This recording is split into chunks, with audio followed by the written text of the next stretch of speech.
વ્યક્તિ એવો છે જેને સદાય આજ્ઞાકારી પાલન જ કર્યા. એક વેણ કોઈથી બોલ્યો નહીં. આ બાબતોમાં ગતિ છે સત્વગુણ સમજતા. એ તો વાતે વાતે માને વધુ છે. અરે રામ કે આ તો મેં જે હનુમાન ભાઈ આપણે જે પરિસ્થિતિ જોઈને આવી છે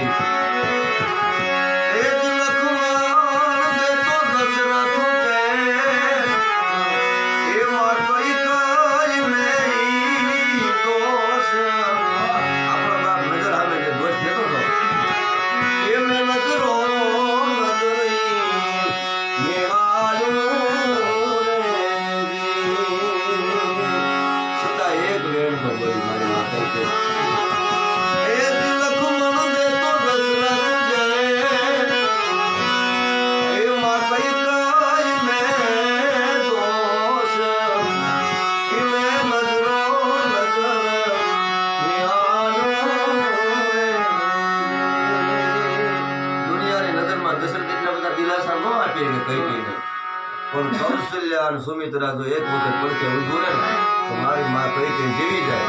પણ મેં જે જોયું એને કૌશલ્ય સુમિત્રા કેતી કાળા મોઢા એને ભાગે ભૂતમાં આવવાનું. અને એ લક્ષ્મણ આ તો આપણા કુટુંબની કથા છે, આપણા કુટુંબની બધી વાત છે.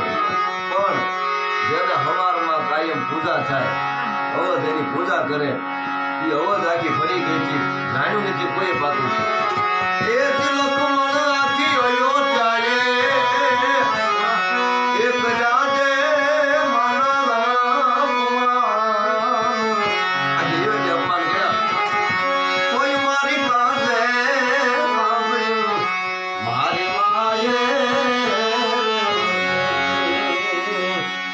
વાસ્તવિકનો દાખલો બાજુ આપણે ક્યાંક નોકરી કરતા હોય, આપણે ઉપલો અધિકારી હોય એ આપણને ગમે એમ કહી જાય એકાદ ઢોલ મારી જાય આપણને એટલો બધો અફસોસ ન થાય.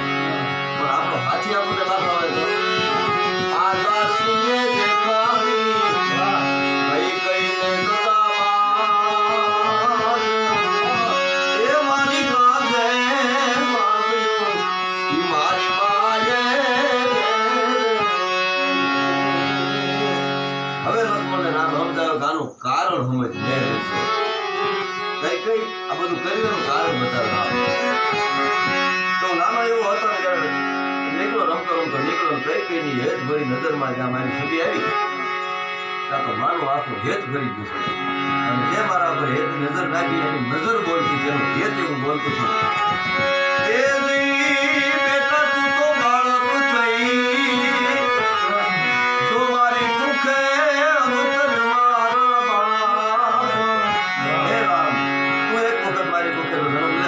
અવતાર લે તો એવું બને માં પણ તો તારે એક કલંક લેવું પડે, એક લેવું પડે રામને જન્મ માટે.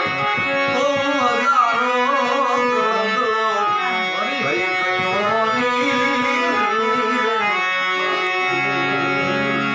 એ લક્ષ્મણ આ અવતાર તો એનો એને કલંકિત જીવવાનું.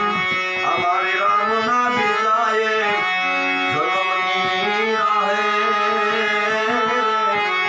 એમાં કઈ બેઠી છે એ મોરી. એટલું આવડતા લક્ષ્મણ પગમાં પડી જાય ભાઈ આંગળા મને સમજાના હવે તમે સાના રહી જાઓ. પણ પછી જે આંગળ આવે એ નાભીના હૃદયના આંગળા આવતા આવે છે